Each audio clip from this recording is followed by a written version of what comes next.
Hey guys, it's Chef 𝙂𝙧𝙞𝙪 and this 12 days of Christmas recipes with Dowell.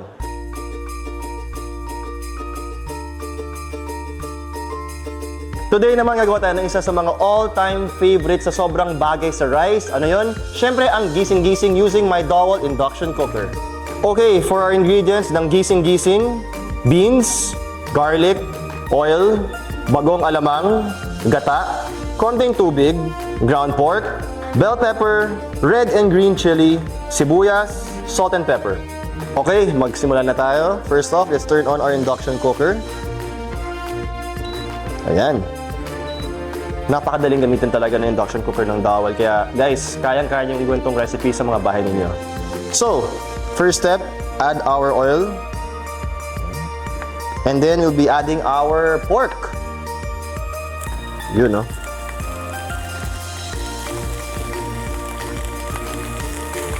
Ayan, yung pork ko, nagiging medyo brownish na siya.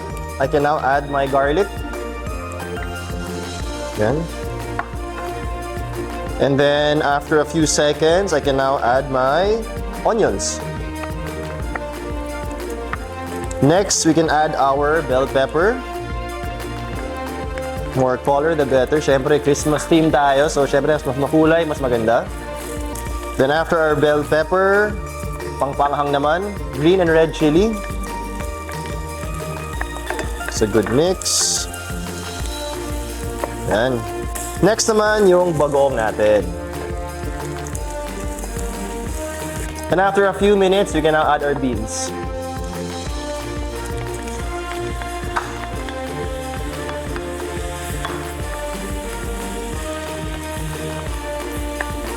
Okay, it looks good. I can now add yung coconut natin.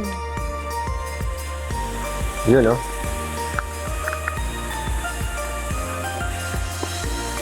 And a bit of water. Pagkatapos, some salt and pepper. Yan. And then, I'll leave it to simmer for around 12 to 15 minutes. Ayan, so we can now plate. Tapos na yung gising-gising. Perfectly cooked yung vegetables natin with our gata. Talagang Dowell makes your cooking experience so much easier.